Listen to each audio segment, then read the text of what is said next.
शिक्षा मंत्री धर्मेंद्र प्रधान को इस्तीफा दे देना चाहिए। और अगर शिक्षा मंत्री इस्तीफा नहीं देते ना, तो हर एक स्टूडेंट को ये समझ जाना चाहिए कि गवर्नमेंट तुम्हारे लिए कुछ नहीं करेगी, तुमको जहर खिला के फांसी से लटकवा देगी। सुनना जरा। नीट की अव्यवस्था हुई थी, मैं मुंह छुपा के नहीं भागा था, मैंने उसके लिए जिम्मेवारी ली थी और उसको हमने सुधारा।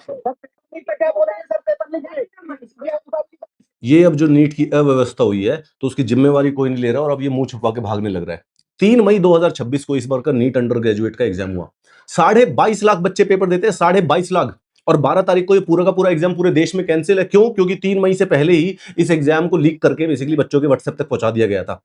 व्हाट्सएप पे, टेलीग्राम पे एक गेस्ट पेपर सर्कुलेट हो रहा है। उस गेस्ट पेपर के अंदर 400 क्वेश्चन थे, उसमें से 120 केमिस्ट्री के एग्जैक्टली वही है जो कि नीट एग्जाम में आए।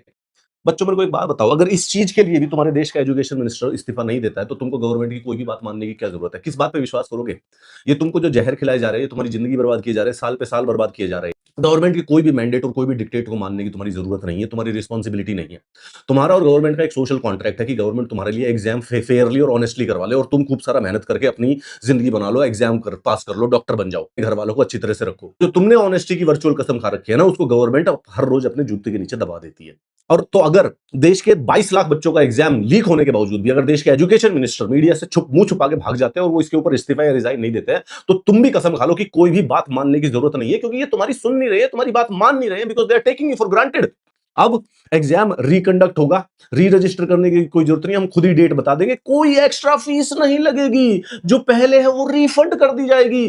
तुम्हारा ताऊ लेके जाएगा एग्जामिनेशन सेंटर तक, वो बस और ट्रेन के खर्चे नहीं लगते देश के अंदर। चीजें गड़बड़ होती है, लेकिन उस गड़बड़ चीजों की अकाउंटेबिलिटी भी बनानी पड़ती है। और अगर देश में नीट के एग्जाम लीक हो रहे हैं, और ये तो अभी वाला लीक का पता चल गया, 2024 की भी वही हालत थी, वो तो पता नहीं चल पा रहा है कि वो लीक हुआ है या नहीं हुआ है।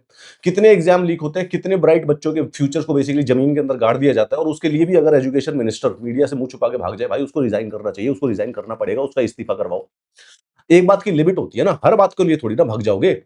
किसी भी बच्चे को गवर्नमेंट के कोई भी मैंडेट और कोई भी डिक्टेट को मानने की जरूरत नहीं है टिल द टाइम तुम्हारे एग्जाम फेयर कंडक्ट ना हो रहे हो। अगर तुम्हारा एग्जाम फेयर नहीं कंडक्ट होता, तो this is not your government.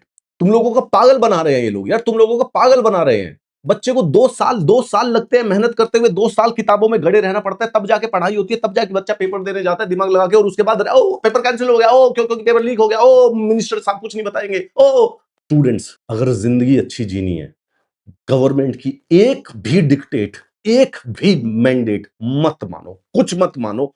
एक कंडीशन रखो, ये एग्जाम सही से करवाएंगे जिंदगी में तो तुम हो, नहीं तो नहीं। Done, zero, it's done, it's enough. 10 साल 15 साल तक हर एग्जाम में फ्रॉड हो रहा है, हर एग्जाम में चीटिंग हो रही है, और अगर अभी भी तुम नहीं मानना चाहते हो तो be happy as you are. Mister Dharmendra Pradhan, resign from your post.